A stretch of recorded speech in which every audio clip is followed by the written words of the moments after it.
Okay, so I will call the meeting of the Common Council to order. It is Tuesday, April 14th. It's 7:07 p.m. and we are having this meeting through virtual means. Adam, you did set it to record. Yes, we are recording. Okay, so we are recording, and then the recording is placed on the city's website. So as we start tonight, I have some things I want to say just because I think it's important to say them. First of all, I want to say thank you to all our city staff.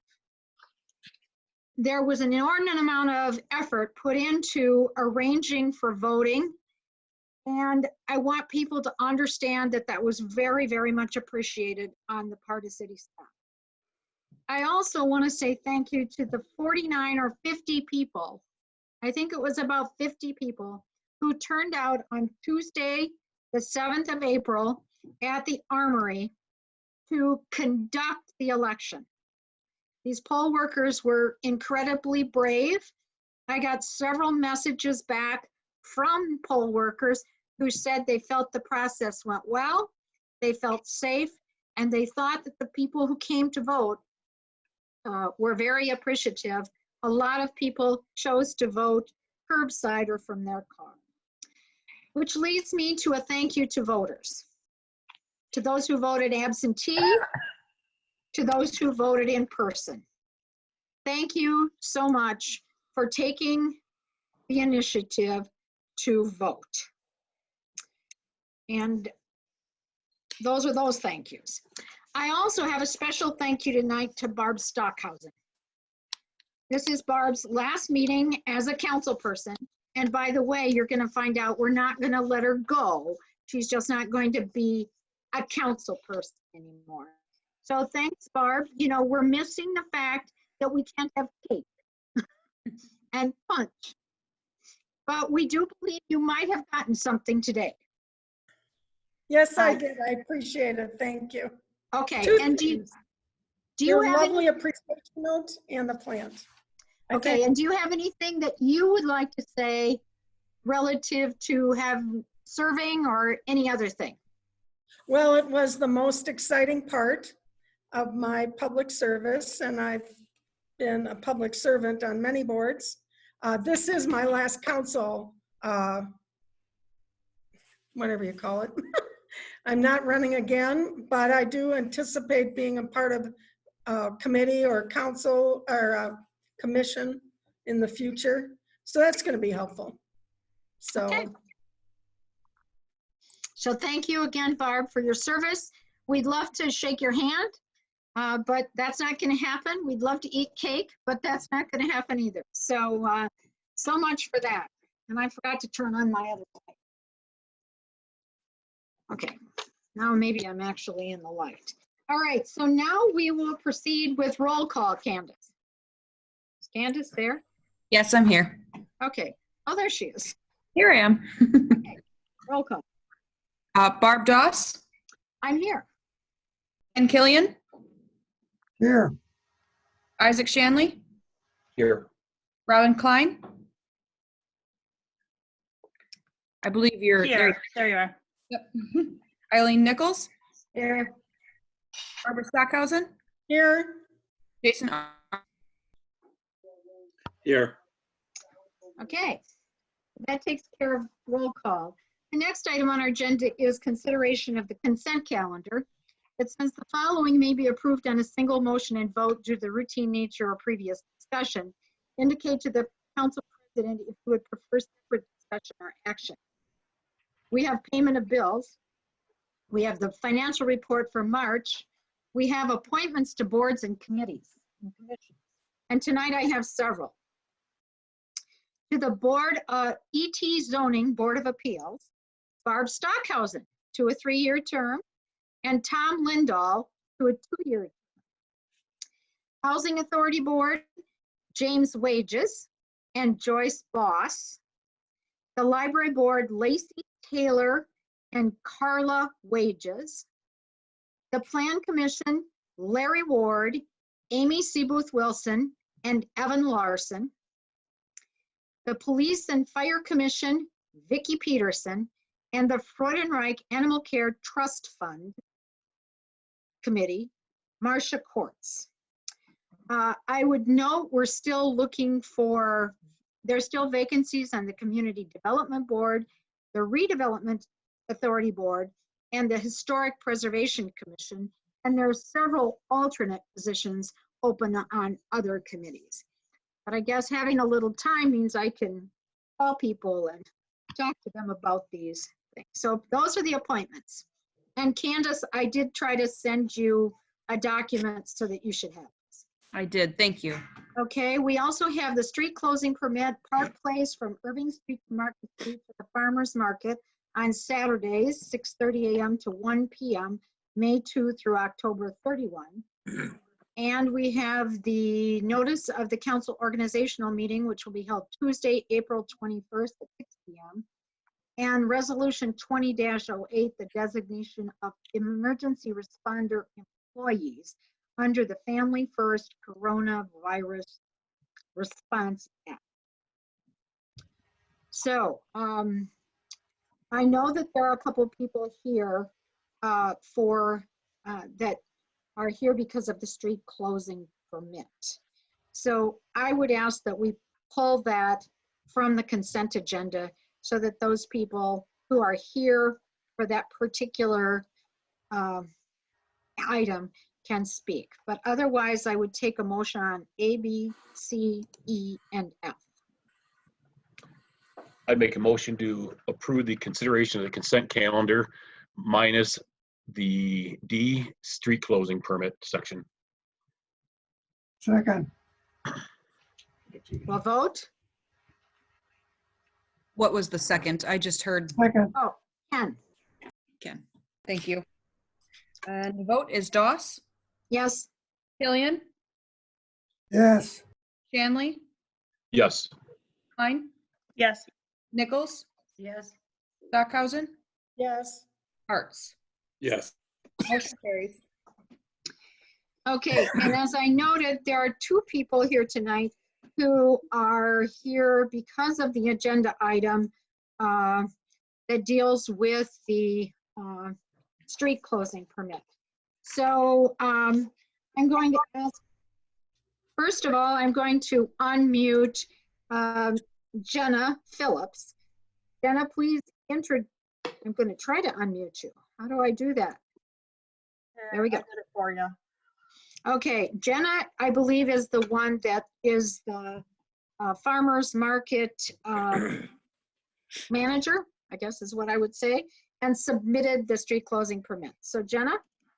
Yes, I am Jenna Phillips, Platteville Farmers Market Manager. I did submit the street closure permit. Okay, and do you have any other items that you want to talk about relative to that permit? Not unless you folks have questions that I can answer. All right now, not. So yeah, we'll try to mute you again.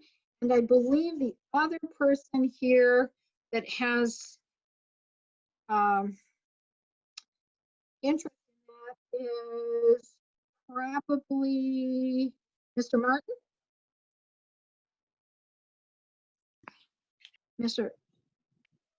Are you there, Mr. Martin? I am. Hello. And is this the item that you have interest in? Yes, ma'am. And is there somebody else from or are you going to speak on this? I thought that my partner, Terry Schwartz, was in on the meeting. I'm not sure that he is. This is very new to me in terms of technology, so forgive me. I don't know if he's available or if he's logged in or having trouble. Well, there is somebody on MSFH laptop 1. That could be Mr. Schwartz, my partner. I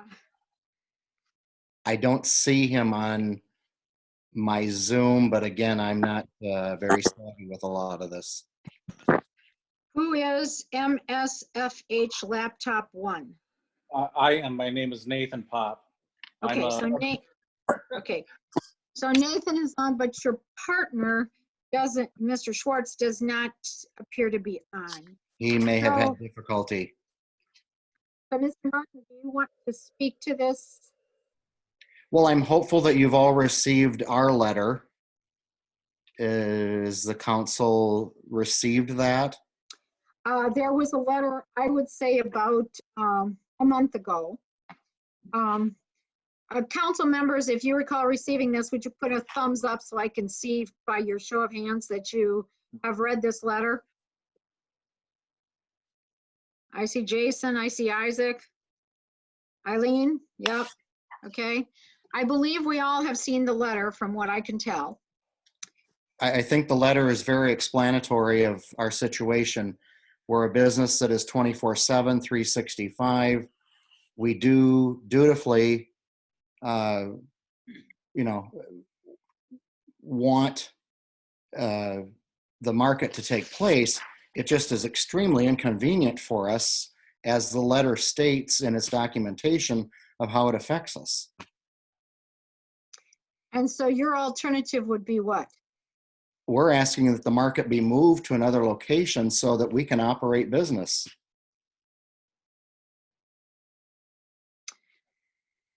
Okay, do council members have questions of Mr. Martin or Ms. Phillips? I have a question for Ms. Phillips in the permit. So reading through Mr. Martin's letter and also kind of knowing how funerals kind of work, they just happen to mostly work on Saturdays and Sundays. My question is why Irving Street, and I guess it would be on the back side of their building, has to be closed instead of closing all of Bonson Street and using Bonson Street for the farmer's market. Sure. So my answer to your question there is that it comes down to traffic flow and visibility from the street.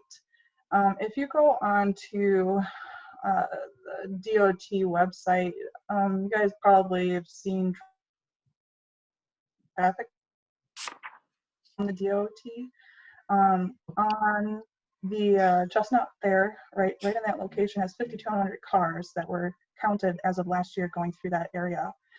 In the Bonson Street side, there was 340 cars that went through that area. So it would be a large impact to the farmers market as far as visibility goes, as well as traffic in general.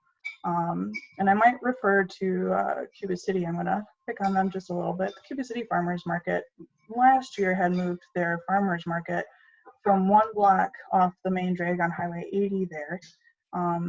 They had about, their street count, when I was talking to Bob there, had maybe about, I think it's about around about 300, like 260, 300, I think it was.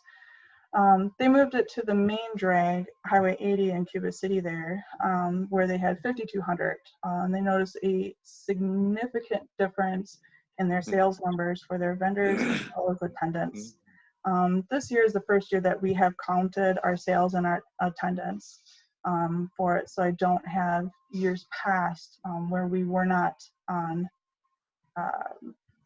Park Place there, but I can tell you that with the sales that we did track,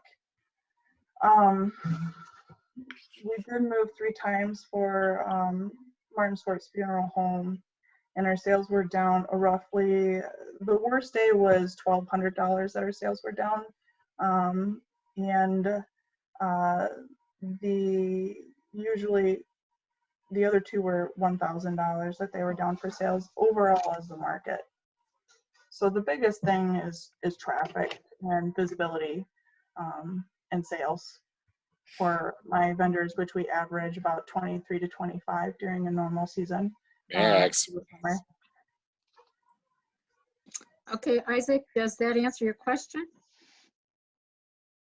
Yeah, but I do have some concerns with, I understand her numbers, what they are for the entire market, where you're talking about a full-time business that relies on their location year round. And again, weekends, unfortunately, are when they're probably the busiest. So, it's kind of a balance of which is more important. Me, I'm sorry, I feel that the business owners that are paying the taxes have been there. To me, that's more important. I would feel more inclined to moving the market, even a half block down Market Street and Irvin, and then using all Bonson. you can still place all your signs on Chestnut Street, Main Street, and Furnace Street. You can't drive on Market Street anyways. You can't drive on Irvin Street. So it's gonna be a little bit of walk, but my opinion, I feel that their business is, just me, is more important than a little bit of a loss in the market. Okay, thank you, Isaac. Ken, do you have any questions of either Jenna, Ms. Phillips, or Mr. Martin? May I make one more comment towards? Nope, it's time now for Mr. Killian to ask his questions. Was there an agreement last year as far as this situation? There was discussion about this last year, but was there any agreement reached? Jenna, you can answer, and then Mr. Martin, I'll ask you. Yes, so Mr. Pop and I worked in agreement that we would be diligently moving street barrier for their vehicles to get in and out. Also, we took down three vendor stall spaces to be able to accommodate their vehicles to more easily move in and out of their building. And then anytime, and we did stress this, anytime that there was a family that would want a service during a Saturday, we would move, no questions asked, and we just asked for just a heads up. We said even a couple hours before, or even during setup time, if we knew we needed to move, we would do it absolutely for them. Okay, Mr. Martin? Yes. Just a minute, Ken. Mr. Martin? Do you have, I'd was like there to an re- agreement reached? And Well, I'd like to refer this to Mr. Pop. If you can go to the, I believe you referred to it perhaps as MSFH1. He lives there. I don't. He has more. There he is. Thank you. So what was the question again? the question that Mr. Killian asked was, isn't it true that there was an agreement reached between the funeral home and the farmer's market last year about this very thing? Yes, there was. In discussion of the council last year, it was stressed that communication was key, which we agreed, and we met a few times and communicated by email weekly all through the market season. And we let them know our needs. They were very good with accommodating us if we needed to get in and out. But for us, the problem was when we need to get in and out, it's very spontaneous. And with our business, a lot of it is dignity and privacy. And with the market taking place right outside our front door, that's not always the easiest thing to accomplish. Okay, Mr. Killian. Ken, does that answer your question? Well, in thinking about this, I would agree with Isaac that I think the business is the important thing as far as the funeral home. So. Okay, I'm going to go ahead and go around and see other council people. Barb, do you have any questions? I can't I unmuted. I don't have any questions, but I do recollect that we changed Market Streets being used when Barbershop Rock requested an evaluation on that. So we took the location, we moved the location from Market Street to the current location at that time for one business. So I think we really need to discuss further on, I think we need to be proactive with another business. Thank you. Robin? Hey, I remember the extensive conversation last year, and it was a tough call. I think a lot of what we talked about was shade and access for the vendors, and it really did, they made a good argument for why Park Place worked better. But I don't like the way we're leaving the funeral home. So I would like to further explore other streets. I'm curious if we've explored like North Elm, one block opposite of the highway. Is it having City Hall restrooms that keeps us right on City Park? City Park is definitely an asset to the farmer's market. I don't like the idea of moving down to the highway, like Chamber of Commerce was discussed. Okay. I think that downtown is where it needs to stay, but that's about all I have right now. Okay, thank you. And we're not going to solve a problem of where it should be tonight. If there's an alternate location, that'll have to be a discussion for some other time. Jason, any questions or comments? So question, from what Barb Stockhausen was saying, Barbershop Rock had requested that vendors don't go on Market Street then, so is Market Street out in terms of an option? Well, that's not the question tonight. The question is Park Place in? So we are trying to relocate. We're acting on a street closing permit for Park Place. And if Okay. we deny that, then somebody will have to find or come up with a different location. Okay, So any questions about Park Place? no further questions about Park Place. Okay, and Eileen?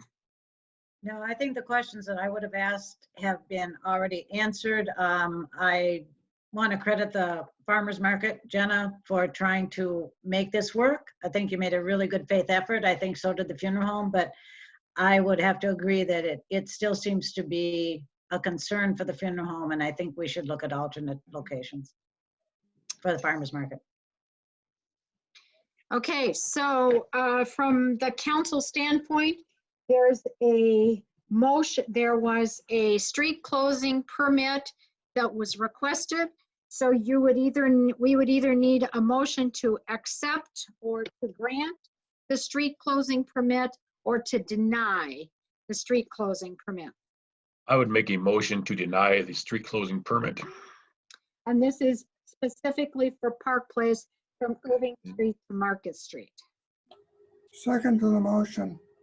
Okay, we have a motion and a second to deny this particular permit. Please do not look at this as a denial of the farmer's market. I believe that there is great support for the farmer's market, and as I look around, I see people saying, yes, we need to figure this out and find a way, but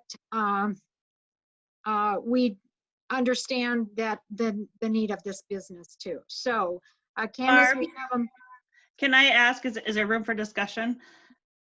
Is there a way to put a date on this? Are they looking to open? I mean, I understand given COVID conversations, we may be looking at something very different, but is there a way to give them so that they can start while they make that decision? I don't know if we. Well, there's another meeting in April. They can come back April 28th with an alternate location for a street closing permit. So there is time prior to May 1st, if in fact we have been,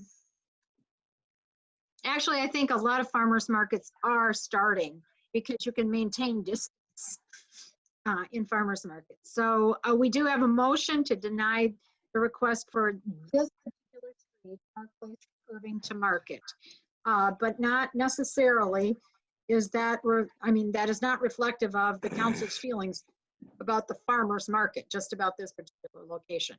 So Candace will vote. Doss, Yes. Killian, Yes. Shanley, Yes. Klein, Yes. Nichols, Yes. Stockhausen, Yes. Arts. Yes. Motion carries. And Jenna, we encourage you to work with perhaps our street division, Howard, or with the parks people, Luke, to find an alternate. And as we noted, the next council meeting is the 28th of April. And so there would be time for you to get that work through and then to bring back a request for a different street closing if that is what is decided. So thank you to everyone for your discussion on that. Now we'll move on to citizens' comments, observations, and petitions, if any. And in this particular case, I know that we have a person from UW Platteville who is going to give us the UW Platteville report. So Christina, there she is. Hi, this is Christina Kurz from UW Platteville. I serve as our EOC liaison with the city, and so I have a report on the recent university decisions and policies related to COVID-19. I've sent a printed document, well, electronic document, copy of this to Barb that can be shared as well. So the health, safety, and well-being of the UW Platteville and larger community is of utmost importance. And to this end, we have made the following changes in effect for all three of our campuses, Platteville, Baraboo, and Richland. And for continual updates, you can see our webpage where there's constant coronavirus updates. First of all, classes, all spring semester classes were moved to alternative delivery on March 30th. And all summer session classes will be conducted in alternative delivery as well. So there will not be any on-campus classes the rest of this semester or this summer. All public events have been canceled or postponed through at least August 1. This includes all camps, clinics, weddings, etc. from now until August 1. The buildings and facilities, all academic buildings are closed and locked. Employees have card access to their buildings. The residence halls are open for those students who cannot leave campus. If they have left the community, they have not been allowed to return. Public grounds are still open, but fall under the March 25th order of no gatherings of more than 10 people and the maintaining social distancing. This includes the M. The M is open, but there are signs posted that it's not being cleaned and sanitized. People should avoid large gatherings there. They should not use the handrails, etc. Students had a 2-week spring break, March 13th through the 30th, and then alternative class began March 30th. Employees are greatly discouraged from being on campus and are working remotely where at all possible. Employees who are unable to perform their original duties are using UW system COVID leave through this time. And then travel, all university related air travel is suspended and any travel by land must be pre-approved. So that is a summary of what the university's policies and procedures are, at least through as of this time through August 1. You're muted, Barb. Let me unmute. Do council members have any specific questions of Christina that they would like to ask relative to activities or classes or what have you at UW Platteville? Just one question there for Christina. Christina, for this fall, upcoming fall, with the say with the football, any other upcoming fall sports, are those planned as of now just being delayed or postponed for the starting of practice, or? As of now, no decisions have been made for fall.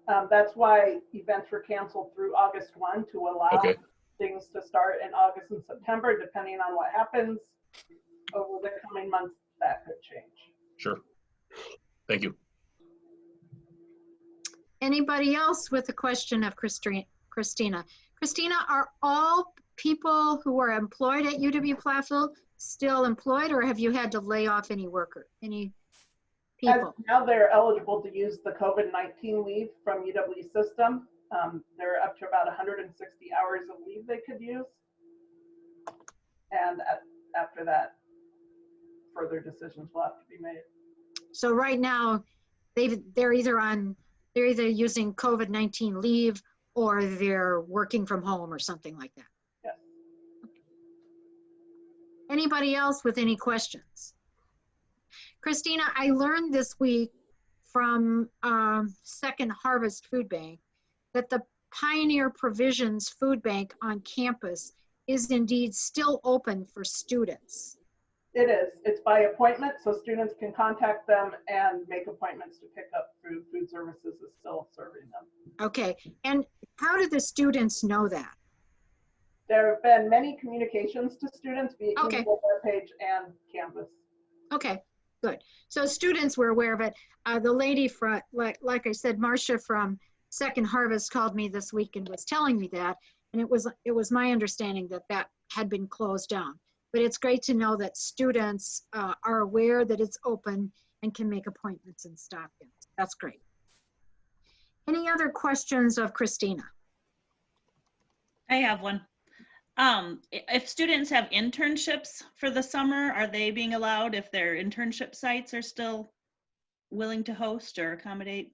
Yes, that is completely dependent on their hosting company, and many companies are still hiring students, and some companies have changed their decisions on that. Right. Okay, thanks. Anybody else with any question of Christina? Christina, I know Ben Billings, I think SCA president for EW Platteville talked about they're doing elections. Do you know, are they doing that electronically, or have you heard anything about that? Couldn't understand your question. Adam, for whatever reason, you're breaking up when you speak.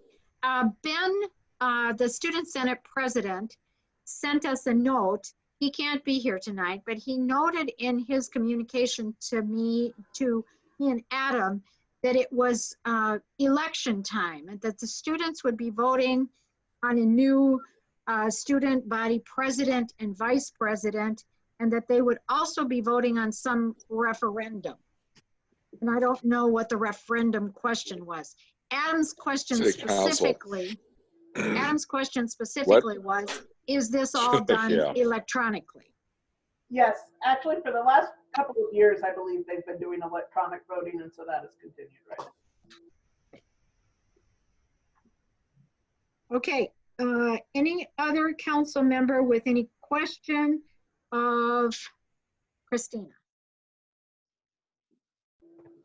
Thank you, Christina, for joining us. And we know that you're really not in front of the building, but nonetheless, your background is most appropriate. So thank you very much. Thank you.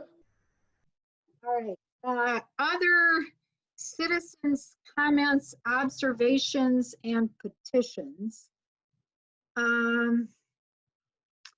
I don't see anybody else that's registered through the Zoom group chat to speak. And as I noted, Ben cannot be here tonight, the student body president, but did send a note that they're doing elections and they have a referendum question. So that's what students are up to right now, is they're voting, I guess, somehow electronically. So, all right, so let's move on then to the next item on our agenda, reports. Tonight we have reports from the library board. Robin, is there anything to add? I'm trying to remember if it was on this agenda or not. I think there was, nope, I'm gonna say nothing to add. Excuse me. Sorry. January 7th, that's quite a while ago. Yeah, I'm sorry. I'm not forgetting or not remembering, but nothing to add. Okay, that's the only actual board commissioner committee minutes that are on. We have the water and sewer financial report that was included, the airport financial report that was included, and the department progress reports that were included. Does anybody have any questions on any of those? Water and sewer financial report, airport financial report, or department progress reports? Questions? Okay, then let's move on to our first action item, which tonight is contract 320 Bradford and Eileen. And in this regard, we will have, if I can find him, is Howard on? Howard, are you there? Is the Southwest IS District. You're muted, Howard. Howard. Southwest IS District. I'm here, sorry. Oh. Yeah, sorry it's not under my name, but that's fine. Okay, thank you. Contract 3-20 Bradford and Irene Streets. Bradford Street, the entire length needs reconstruction, and Irene Street from Bradford to Hickory Street also needs reconstruction. Due to budget, we had left the block from Pine to Main off as an alternate bid. We conducted the bid opening, and we have in the packet a summary of the bids from other projects, and we believe that we can do the alternate bid for Bradford Street within the existing budget. So we're recommending that the council award contract 3-20 Bradford and Irene Street, base bid and alternate A, to JI Excavating at the bid price of $842,529.85. So my understanding is this would be from Main Street to Irene Street for Bradford. That's the whole street, I think. And Correct. Irene Street from Bradford to Hickory. So it's Correct. that kind of corner. Okay, Dan is here and Howard is here. Do I have any council people who have any questions about this project? Barb? Can't hear you. Yes or no? Unmute. No, I don't have a question. Okay. Robin? No question. Isaac? No questions. Eileen? Just wondering if we have a starting date. We are going to have the pre-construction meeting for the project this coming Thursday. Next Thursday, April 23rd at 6 p.m. will be the public information meeting. Okay. And so the earliest that the contractor could start would be the following Monday, which I believe is the 27th of April. That would be the earliest we would allow him to start. Thank you. Okay. Ken, any questions? Ken? Did you hear me? Nope, didn't hear you. Do you have any questions on this contract? No. No questions? Okay. Jason, any questions? No questions. Okay. I hear no questions. So do I hear somebody who wants to propose an action? I will move to award contract 320 Bradford and Irene Street reconstruction base bid and alternate A to JI Excavating at the bid price of $842,529.85. Second. We have a motion by Eileen and a second by Robin. -20 for this construction project. Candace, we will vote. Doss, Yes. Killian, Ken? Do you hear my vote? Yes. Stanley, Yes. Klein, Yes. Nichols, Yes. Stockhausen, Yes. Arts, Yes. motion carries. Okay, the next item on our agenda in Legion Park and the Platteville Family Aquatic Center. Luke? Yes, this is a request. It's for additional $3,693.71 to provide Wi-Fi access to, as you noted, the Platteville Family Aquatic Center, the concession stand, and the Broski Center. The council had previously approved $3,660 for 2 of those locations, not knowing the Broski Center was going to be in existence. But at this time, it makes the most sense to do all those together. And thus the request for additional funding, which is proposed to come from park impact fees. These expenses would qualify for that, and we feel would be appropriate use of those funds. And my understanding is that there's plenty of park impact fee available, around $36,000. This would not use all of it. I didn't hear all of that. If it was about funding in the park impact fees, there's additional funding available in there. We would not be using all of it, and that does include the amount that has already been pledged by the council to go to the Broski Center for its construction. Okay, great. Council questions. Barb? None. Robin? No.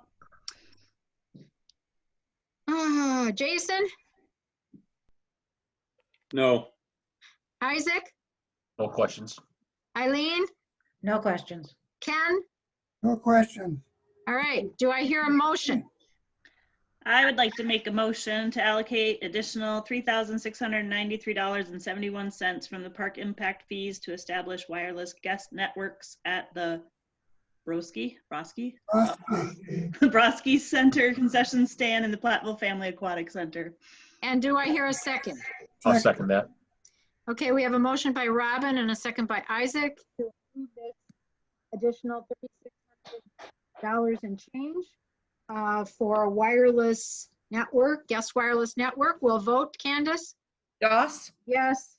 Killian, Yes. Hanley, Yes. Klein, Yes. Nichols, Yes. Stockhausen, Yes. Arts. Yes. Motion carries. Okay, next item, action item on our agenda is the request for proposal, fire department comprehensive analysis. Yeah, can everybody hear me? You're breaking up. I don't know why. What do you got there? Hold on, let me try something different. I guess he decided to leave. That's what he's been trying to do. Maybe he's going to the podium. Ha ha. I have a question. Can you hear me? Yes, sir. Yes, Do you have us unmuted now? I have you unmuted, yes. Okay, because my screen says mute, and then when I want to talk, sometimes I just press the key here at the bottom. But Okay. okay, we're unmuted. Yep. Council people are unmuted. Okay, can you guys hear me on this one better? Much sir. better. All right, perfect. We'll roll from this one. So, as we've kind of discussed over the last couple of meetings, this essentially is the accumulation of kind of Ryan, the fire chief, and I working with organizational groups and as well as you guys to review this RFP. So essentially where we're at right now is we had the RFP reviewed by all of the towns associations, and Ryan got very limited feedback or concerns from there. We've had about 4 or 5 different firms that have actually contacted the city directly that said they certainly would be interested in submitting for this RFP. So again, what this RFP does is breaks kind of the review process into 8 components. 1 through 4 looks at, again, kind of the high 50,000 square foot view, you know, look down the road, even continue, you know, include COVID-19 processes that, you know, we have not thought about with decontamination centers and processes and those types of avenues, and look into kind of where we think the fire department needs to be 50 years from now. Then scopes 5 through 8 really then focus on the building itself. Can we use the current location? Is there a new location? So again, what this RFP does is essentially would give us the ability to get kind of requests for proposals and cost estimates from firms that would do the either all 8 or essentially could bid on, you know, the certain different components. So what we're looking for from staff is recommending tonight is to essentially fully kickstart the authorization process to get this RFP out into kind of the internet and the public and see what firms would be interested in submitting. Okay, questions of Adam, and I see that Ryan is here, or was, I can't see him now, but he's here, there he is. Ryan is here too. Questions of Adam or Ryan relative to the RFP for the fire department study. Barb? Me? Yeah. I don't have a problem starting this RFP. I would like to see a deadline sometime established. Well, there is, I think in the RFP, there are milestone time. So yes, there is a time in the RFP in terms of when things are supposed to happen. Yeah, that would be a part of when they actually submit their request, they would give us a finite timeline of how long they think it would take to put all the information together. Okay. Thank you. Robin, any questions, concerns?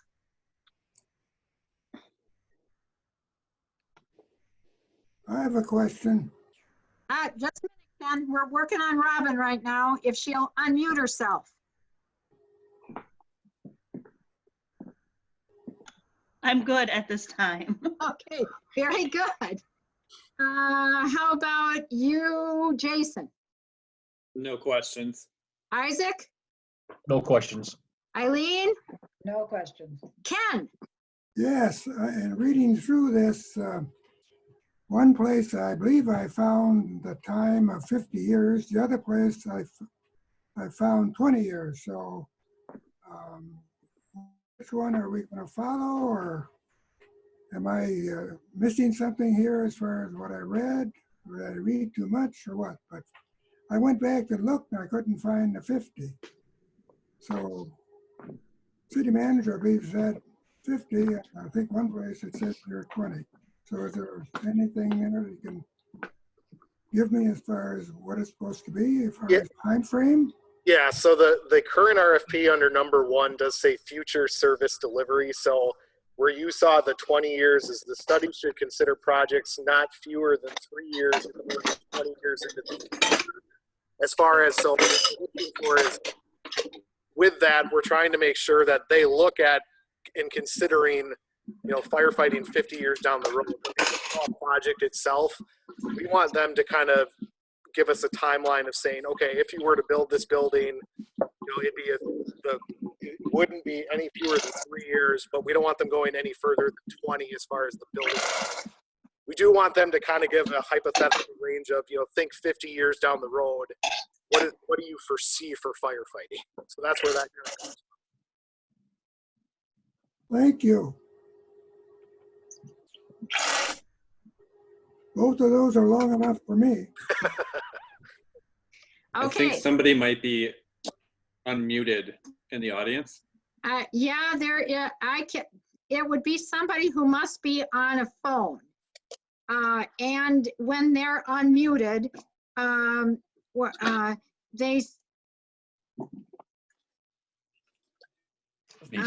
Steve's iPhone. Yeah, I think it's Steve's iPhone that's unmuted, and then we continue to hear you either making your dinner or, yeah, I don't even want to say what you might be doing. Okay. So we have this RFP from Fire Department Comprehensive Analysis. Questions have been answered. Do we have anybody who's ready to make a motion? I have another question. Oh, you have another question? Yes. In this request for proposals, are we going to be getting information on cost, total cost? I noticed that it says in here operating costs, but what about total cost? And then along the way, are we going to find out how the funds will be obtained, whatever the word you want, as far as paying for the total cost? Yes, so that'll all be part of whichever firm we, you know, when we get the request for proposals in, they'll obviously give us a cost for what it will cost to do the proposal. If the council then at that point in time agrees to select a firm to move forward with the process in that overall handling these scopes of service, when they get to operational costs, that's where, and location, yes, there will be a finalized number. That could be, you know, I'll just use an example. Let's say it comes back and says the entire project is going to be $8 million. In that analysis, when we're working with the company that we hire, it's going to be a combination of that company, staff, and the council reviewing, just as you indicated, Ken, what funds would we utilize when we get to that final number? Let's say it's $8 million. Is that a revenue bond? Is there grants that we could be used? That would all be part of this process that we would be expecting to come out of that proposal. Okay, thank you. Okay, any other questions? Then do I hear a council motion? I'd make one. I'd make a move to authorize city staff to issue a request for proposal to garner interest firms who would conduct a fire department comprehensive analysis. Can I have a motion? I'll second. All right, motion by Isaac, second by Jason, to move forward with this RFP Fire Department Comprehensive Analysis. Candace will vote. Goss? Yes. Killian? Yes, did you hear me? Yes, we can hear you. You didn't hear my second though. Oh, no, we didn't hear your second. Didn't hear it for the third time tonight. I guess you're gonna have to start doing this again. Put your fingers up and then we'll see it. Stanley, Yes. Klein, Yes. Nichols, Yes.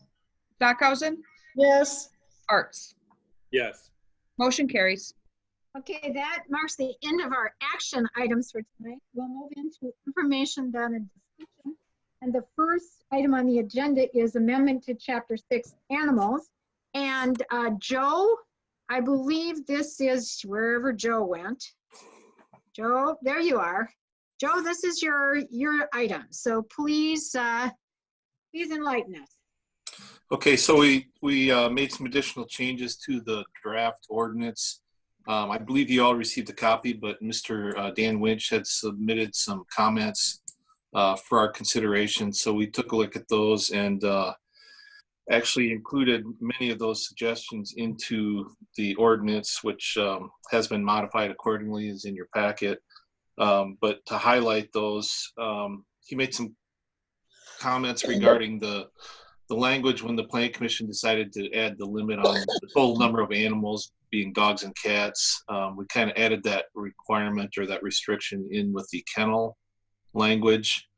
And he pointed out that that didn't really make sense because that also then made the kennel requirements apply to cats, which there's a big difference between dogs and cats as far as some of those requirements. So I did basically I put a new section in there where I took the language regarding the total number of animals as far as dogs and cats, and that became its own section. And then, so the language regarding kennels only applies to properties that have more than 4 dogs. Cats would not be included in that. So I do agree that makes more sense. There was some concern that he raised regarding his particular licensed kennel and the ability to, or the struggles that we have coming into compliance with these regulations, asking for some additional time. So I did pass that by the city attorney, and he did agree that the council does have some ability to extend that, but the 10 years as requested, he didn't see that as being feasible. It would be very legally questionable if this is an ordinance that we really feel is important to protect the community, et cetera, that 10 years would not be logical to give that kind of extension as a point blank approval. But we did include some language that basically, obviously his license in particular, or anybody else, if there was that was licensed now, that would be good for this year because they already have a license. So as proposed, the language says they could also get 1 additional year license, so into 2021 without any approvals. And if they haven't received compliance at that point, they could come in to the council and request an additional year extension to give them more time. And they could do that for every year going forward at 1-year increments. And then it would be up to the council to decide if they had valid grounds for making an extension to that. So we built that language into the ordinance. So it does give them some ability to have more time to achieve compliance with the regulations. He also made a comment about how the language is in there regarding the choice of a veterinarian. So we modified that to say that it basically has to be a mutually agreeable veterinarian within 50 miles of Platteville. And then Alderman Shanley did have a suggestion language, which I didn't include in the ordinance itself, but it's in my staff note, that the city could have a veterinarian or veterinarian office designated as kind of the city veterinarian for different purposes. And then this could be done on a bid system, so that if we chose that process, that would be the veterinarian that would be used for kennel inspections. Also, there was some concerns about the language regarding the shelter requirements. In his particular case, the animals, the dogs, primarily stay in the house. So I clarified that in a case like that, where that is their primary shelter, that they wouldn't have to meet the other shelter requirements as far as a different structure.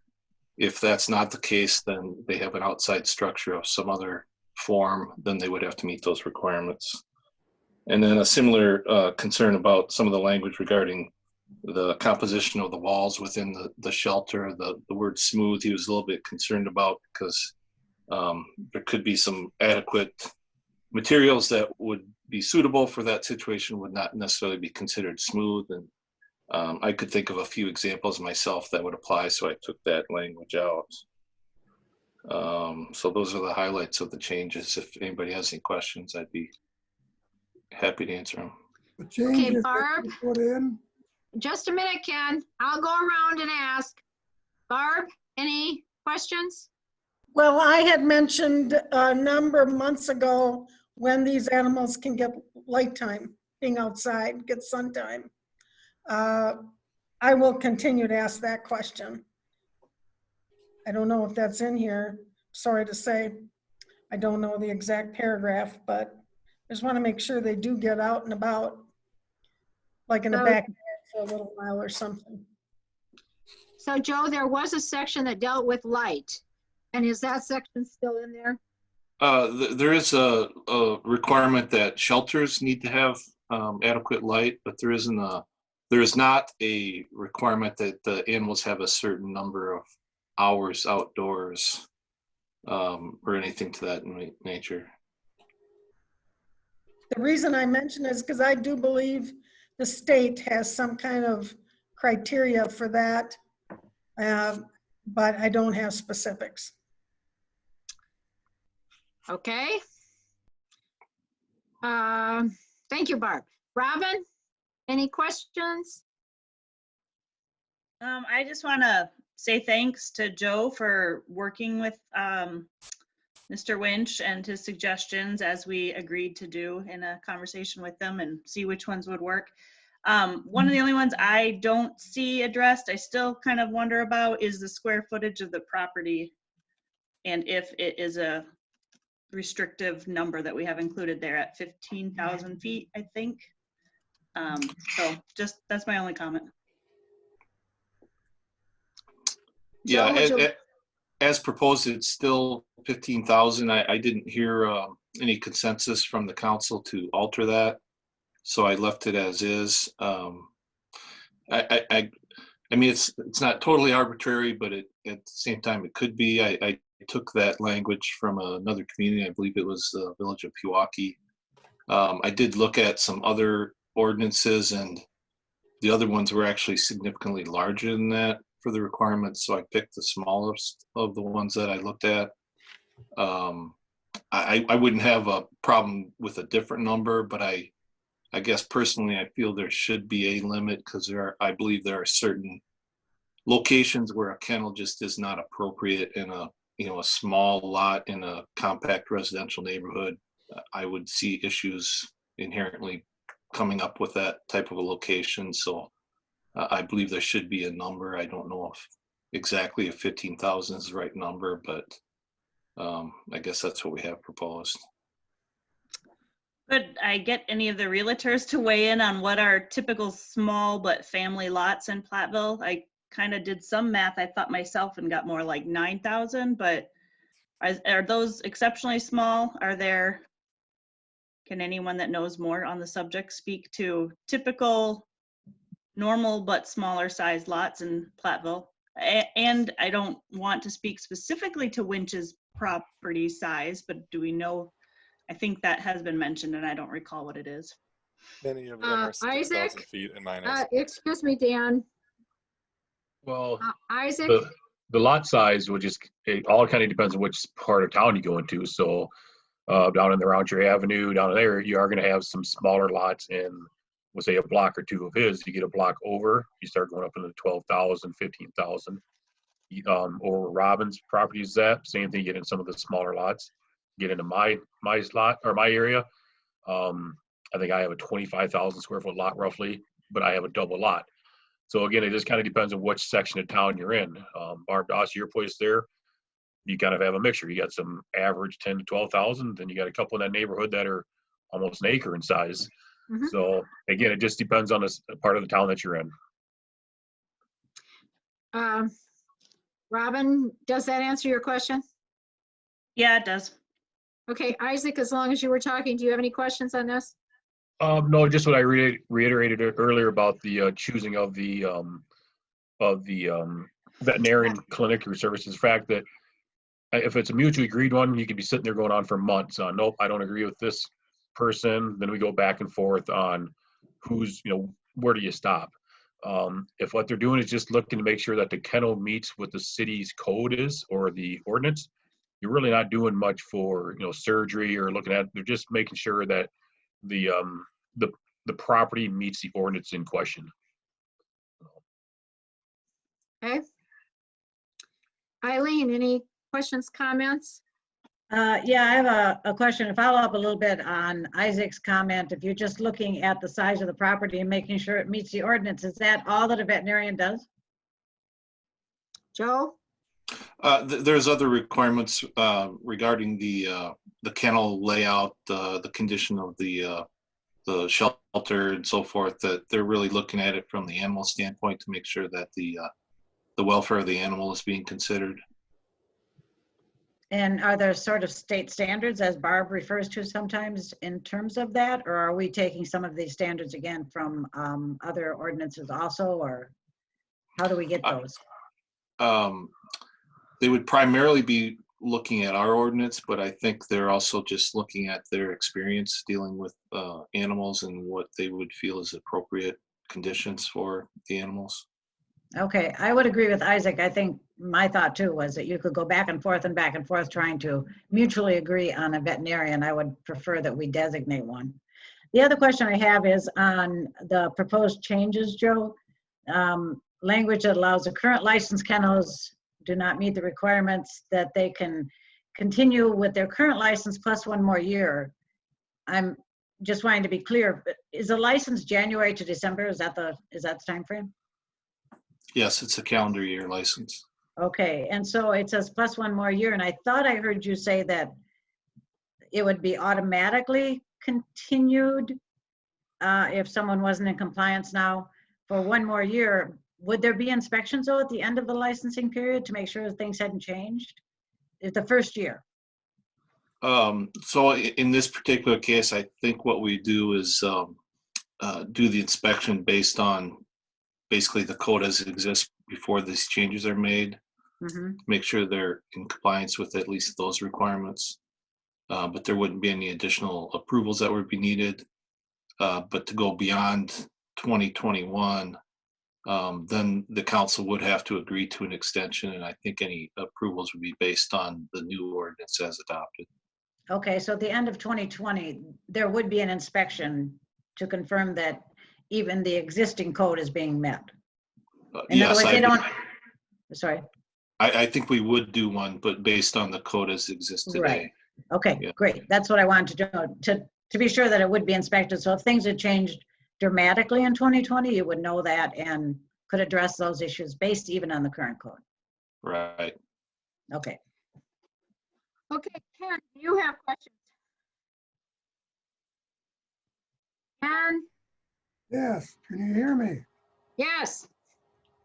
This is just a question for Joe. You have things in yellow.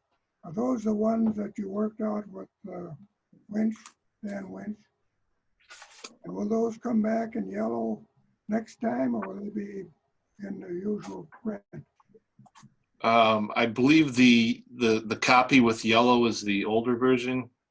The most recent draft is dated 3/26/20, and I don't think there's any highlights left in that one. Okay, mine says as of 10/30/13. There's a draft date up at the top right corner. Mine says 2/27/20. Right, that's not the most current version. Okay. It should say 3/26/20.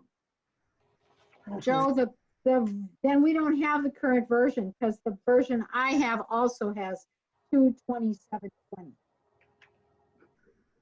So we have not then seen the most current version. Is there going to be a final date on this as far as bringing it to the council for a vote? Ken, we're working toward that. That's what we're working toward. But since this draft is still from 2/27/20, Joe, you said there's a subsequent one from 3/26/20, and that includes the changes that I summarize. Right. So what's happening in the packet is you've got the 227-20 was the previous version. That was the last version you guys have seen. Joe's staff memo essentially shows the new changes that would be made. So now with the most up-to-date new version that you will see going forward, we'll have his changes incorporated in it. We didn't want to include, we thought it'd be way too confusing if we had 3 different versions. So what you have is, you have the 227 is the last draft the council has seen. His staff note indicates the changes. So now the next version you would see, to kind of Ken's point, would be with these changes incorporated. Or for instance, if in discussion there's steps that you feel, Joe, we should incorporate differently, that'll be in the new version that you would have going forward. And the date of new version is 3 what?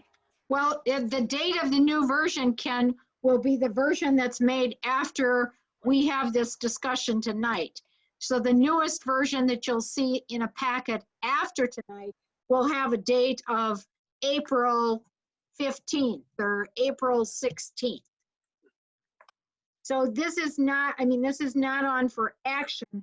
What Joe is presenting in his memo are the changes that will be made for the next version of this.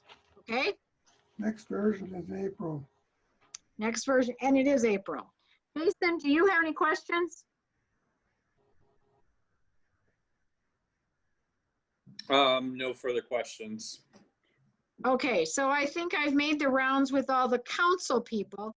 So I do know that Mr. Winch is on the line, and I will unmute him. And Dan, state your name, and I assume that from what I saw in the chat that you wanted to say something. So we'll give you a couple of minutes.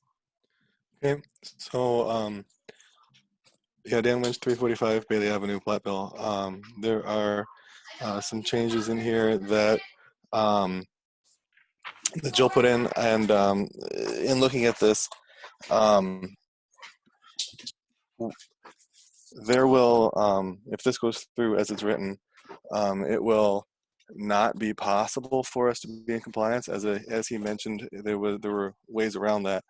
But yeah, things like the square footage obviously is going to be an issue. Number of animals reducing from 10 down to 8, especially when it says dogs or cats in here. So there will be no way that we will be in compliance for as long as we live here, and I plan on living here for some time. Now, there is this provision here where we can appeal to the council every year after 2021, and No, that has I think it's for 1 year, Dan, not every year. well, okay, yeah, the first year we would be not needing to be in compliance, but then every year after that, we would need to go before the council and have you guys discuss this and basically have the same conversation every year for the next 10 years or so, or however long it is that we decide to live here. And the city, I mean, I guess my comment is, do you guys really want to see me every year for the next 10 years? Because I mean, I don't really want to have to come before you guys every year. And that's why the ordinance as it's written right now is actually better in that regards, because it saves you time, it saves me time, and it saves everyone a lot of headache. So one way that we could fix that, I did mention, is we could say for 10 years we would be in compliance with the current one, and then moving forward after that, if it's after 10 years, to have to see the council every year, which would make a lot more sense to me, because making a big change like this is, it would in essence kick us out if you guys decide at any time that you don't want to approve it. So it's just basically kicking this can down the road of every year. Oh, is it going to happen? Oh, is it going to happen? And that doesn't add a whole lot of security for me in wanting to continue this. And I guess from the point of the planning commission, they always say that they want to not change the dynamic of the community, and that's the exact verbiage used there. And so if it ever didn't get approved by the Common Council, it would in essence change the dynamic of the community. So I guess my comment is, to sum it all up, this is better than the original proposed version. There are a lot of improvements, and I appreciate that. And there is a path forward, assuming the council does continue to allow us to do this in our annual meetings, and that is a path forward that would work. It is a lot of extra hassle, and not only for me, but for you guys. And one way that we could avoid that is to make that a 10-year before we have to come see each other every year. But this is better than the proposed changes, the original version. I still believe that the current version before changes are the best yet. So those are most of my comments. Thank you, Dan.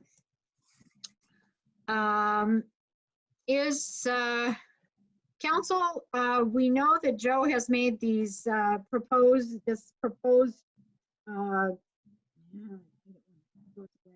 he's given us 5 bullet points there of changes. Are we ready to have him incorporate that into the ordinance and then bring it back? You tell me if you want it on for action or if you want it on for discussion one more time. And I guess I'm just going to go around and say, Barb, you won't be here, but do you think this is ready for action with Joe's incorporation, or do you want it on for information one more time? I think it's ready for action. Okay, action with changes. Robin? I'm thinking about the 1 year, and maybe preferring to see something like 2 years or a 3-year and come back every 2 years. So you are otherwise, saying, I think I'm ready for action. Okay, so that's the sticky point for you. Otherwise, we'd move it for action. Yeah, I'll say Jason? square footage is still a sticky point for me, but otherwise, yes. Jason? Ready for action. Okay, Isaac? Ready to move to action. Okay. Isaac? Ready for action with the 1, 2, 3, 4, 5, 6 changes points that he's made on there. Okay. Eileen? I would be ready for action as well, Barb, but I would like to see a bid for the veterinarian for the city. I don't know if others feel that way or not, but that's how I feel. A bid? Well, the suggestion that was made that rather than having mutually agreed upon veterinarian choice, that the city, and Joe put in a bid, going out for a bid to designate a city veterinarian. I don't know if you have to go out for a bid, but whatever. I would rather the city would choose the veterinarian that was doing the inspection. And I think that's the way it was, that the city was going to choose the veterinarian. Yeah. And I think that this language was put in because there was a belief that that should be, but you know, I have no problem with that. So Joe, would you please investigate that, you and Adam, in terms of, I don't know what we would have a city veterinarian for other than that, but it might be something. And Ken, do you believe we can incorporate these changes and move it to action for the meeting on April 28th? Action. Move forward to action. Okay, very good. So Adam, you can move this. Joe, you can make those changes. Please do a little bit of investigation on the idea of a city veterinarian. I don't exactly know what our bid process would be or what our, you know, what we would be asking for, but if you could do a little looking on that and then get the changes incorporated and have the next draft ready. And well, I guess it would be, the final draft, I guess. We've had many interim. Barb? Yes. Can I speak? Sure. My concern is that we've been working for many years with Platteville Veterinary Service as the go-to place for stray dogs and cats. And I really think they have 5 vets that we should focus once again into a clinic we've worked with for many, many years. So that's just my observation. comment. Okay, thank you. All right. 4-19 Roundtree Branch Stream Bank process. And I'm looking to see, is that Howard? Yes. That's what I thought. Okay. We received a grant from the DNR, a 50% match, total project cost $150,000, construction and engineering to do stream bank repairs at 3 sites along the Roundtree Branch. 2 sites are on UW Platteville property. The other site is along the Chamber of Commerce property by Katie's Garden. The grant was awarded and the work needs to be complete by December 31st this year. One complication is that the university sites are habitat for an endangered species, and we are limited on different timeframes. We recently conducted a bid opening. There were 5 bidders. Low bidder is H. James and Sons with a base bid of $164,000. We have an alternate bid to reduce the amount of riprap at Site B to reduce that bid down to just under $146,000. When you separate those out, for construction, we had a budget of $45,000 for Site A, 40 for Site B, and 45 for the Chamber of Commerce site, Site C. The sites A and B are over budget. Site C is just barely under budget. We're working with UW Platteville at this point, they're looking at ways to do cost reductions on Site A and B. So we're going to recommend awarding the contract to H. James and Sons with the alternate for $145,813.30, subject to UW Platteville's either additional funding or reducing their portion of the contract. So how much money did we get Okay. in the grant? It was separated out for construction purposes. Well, the total project is was budgeted at $150,000. $20,000 of that was for engineering, $130,000 for construction, and half of the full $150,000 is grant monies. The city is picking up the portion of the match for Site C, the university, for sites A and B. So if this is, did I understand you to say then that it's over budget for Site C, the one we're doing? I mean, I'm trying to figure out where the money's coming from. Okay. And I don't see anything in here that shows me how the money is allocated and who's paying for what and where we're short or where we're long. Okay. So that's my question. I'll put in a table to show where we are. I did it in the fiscal impact paragraph. It may not be completely clear. But yeah, I show that Site A construction bid was $54,874, but budgeted at $45,000. Site B, the bid $47,302.65, the budget $40,000. Site C, which is the Katie's Garden site, was bid at $43,636.65, and the budget $45,000. So our city, the one city site, is under budget. Okay. I see that. It's just a little hard to read it in the rhetoric. So it'd be great if you did a little table the next time. Okay, Dan, do you have anything to add on this before we go to councilman questions?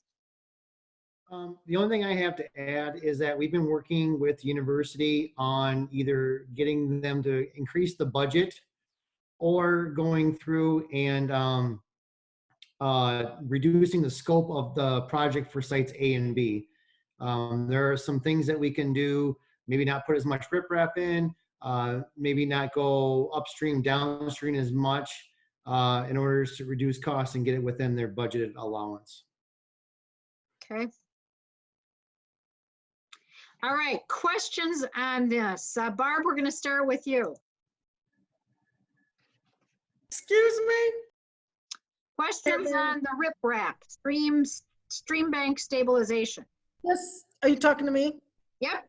I just want to make sure it's solid because we have flooding through there, as we all know. And it would be very sad if it all ripped out again. Yep. It's designed for a stream of this type. We've done similar improvements in other places along the stream. Valley Road in particular, there's 3 different locations where we've used similar combinations of slope grading, matting, and riprap, and that's held up. Okay. Isn't one of the banks there really tall? In this, yes. Okay, and it's held up there, down in Valley Road. Okay. Okay. Robin, any questions of Howard or Dan about this stream bank repair project? No questions. I'm just really excited about this project. I appreciate being able to walk and enjoy the stream and knowing that it's taken care of. So, Jason, any questions?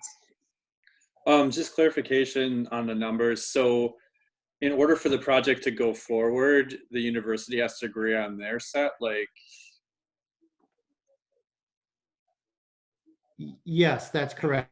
So Okay. that's kind of what I'm working on right now is either, them increasing their budget or me finding a way to reduce the cost of the project.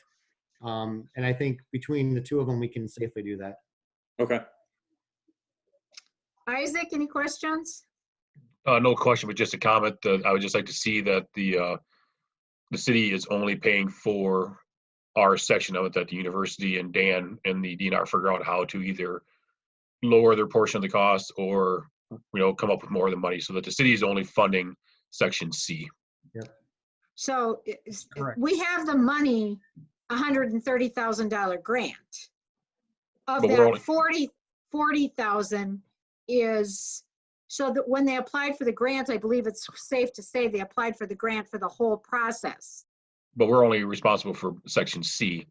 So I just want to make sure that, the city is not paying any more than just section C. When we put the bids together, we broke out sites A, B, and C. So it's very black and white where site, the cost of A, cost of B, and cost of C to ensure that would happen. Good. Okay, Eileen, any questions? I think I know the answer, but I'll ask it anyway. Dan, so if the university cannot or does not make adjustments in the cost, the program doesn't go forward because it's a grant, or how does that work? If they would not agree to either increase their budget or if they don't like what we propose to reduce the scope of their portions, then we would have to go back to the DNR and basically see what we could do. Maybe they only do site A or site B, and so that the biggest thing is that the cost of the project doesn't exceed $130,000 in terms of construction. Okay, thank you. Ken, any questions? No particular questions. I assume it's going to be a situation, finally, 50% cost sharing. That's how the grant is set up, correct. So, however, it's broken out because of the budget. Site C is $45,000, so $22,500 comes from the city, and $22,500 for that section is grant. Thank you. Barb, I did have one more question. Go ahead. I don't see it on here. Where is, for the city's portion, out of which department or which fund is the city's portion of that money coming from? Maybe that's a Howard question. That was a budgeted CIP item. Okay. Okay, any other questions? Howard, it would be good to have a little chart and a little showing of where the money has to come from. Understood. That'll be on the next one. Okay, thank you. All right, then I think we're on to the conditional use permit for 1100 East Mineral. I believe this is one we see on an annual basis from the rock quarry, Iverson Construction. So, Joe? Yes, correct. So this is an annual request from Iverson Construction to operate an asphalt plant in the rock quarry. The quarry entrance is off of Mineral Street, just east of Jane and Stone's property. There really isn't any changes to the request from previous years.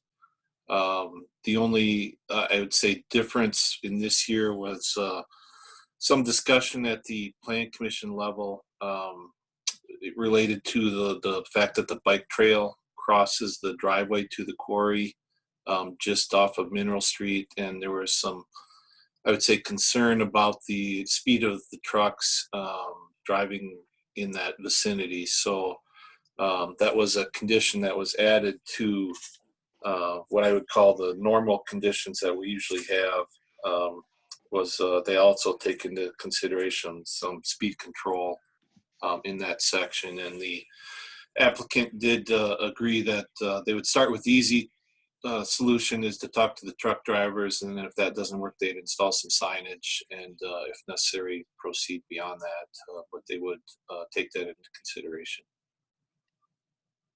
Okay, so this is annually we see this request from Iverson Construction for this conditional use permit. Ken, any questions about this? Not about this, but I do have questions about next week's meeting. Okay, that's fine. Will Eileen, any question about this? No questions. Isaac? No questions. Jason? No questions. Robin? No questions. Barb? No question. Okay, we're at the end of the meeting now, but Ken, you had a question about next Tuesday night's meeting, the 21st? Yes, we're gonna use the same Zoom as far as we did tonight, as far as the numbering, that's whatever you call it. And also how we're gonna submit to you our request as far as committees, commissions, and so forth. Okay, so today Colette sent me the regular committees, commissions, and boards list. She will be sending that out tomorrow to you, and you can either print it out if you want to. She'll send it email, and you can print it and send it back, or you can fill it in and attach it to an email and send it back. So that will be done, and you'll send them back to Colette, and she'll collect them all. So I think she's prepared to do that. If you'd rather have a hard copy right away, Ken, we could arrange that she could just send you a copy, and you could make your X's or Y's or Z's or whatever they are and send them back. So that would be it. As far as the next Zoom meeting, I believe I'm correct in saying it could have a different number, right? Correct, yes. All right. Do a Zoom meeting creates a new number, so we'll send that out, and then it'll be the same process. We'll have the council chamber open, and right now it's me and Doug looking at each other and looking at you, so that's what we have going on in the council room right now. So it'll be the same thing again. In case How exciting. Okay, so you'll get an invitation to a Zoom meeting. The number of the meeting always changes. Each meeting has its own number. So you'll get a new number, but same technology. Ken, does that answer your question? Yes, I don't see the city clerk, but she can send me a hard copy. Well, send an Candace, email. can you see that Send an email. Ken gets a hard copy of the boards, committees, and commission list? And I'll print it off. Okay, we'll get it. Okay, Eileen, I saw you. I guess just a procedural thing, since I will be one of the 2 council people being sworn in for another term. And usually there's a paper or something we have to sign. So I'm wondering if Candace will just have us stop in and do that. I guess if she can tell us that now or later. Well, I can tell you how documents have been signed. I've signed a couple of documents and they send me the document. I print it off, I scan it, and I attach it and send it back to them. You send it Or back in. Okay. that's how it's been done. I'm sure that she could send you the document in advance, and that she could send you an envelope if you would prefer that method. Yeah, I just was Candace? wondering if she has them, if she knows when she's going to be doing it. That's fine. We'll find out. Yeah, I think either way, but Adam and Candace have both sent me documents that I have printed off, signed, scanned, and sent back. Okay.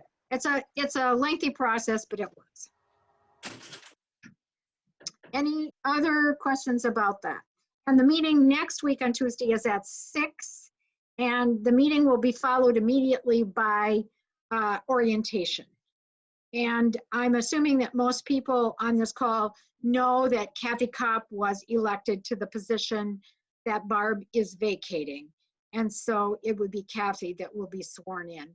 And I'm sure that Candace will have you stand, and we'll see both of you with your hands up, and she'll have you repeat after her, etc. Okay, Candace? I have a question. Can you hear me? We can hear you, Ken. Okay. There's a possibility I may have another meeting at 7. So based on history, do you expect this meeting at 6 to be over by 6:30, 6:45?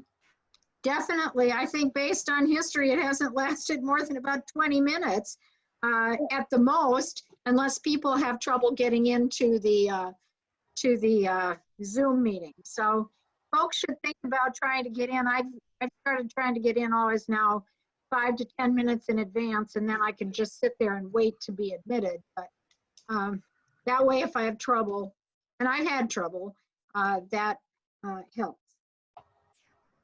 Is Nicola there? Nicola is here. Oh, I want to thank her for helping me. Unmute yourself, Nicola.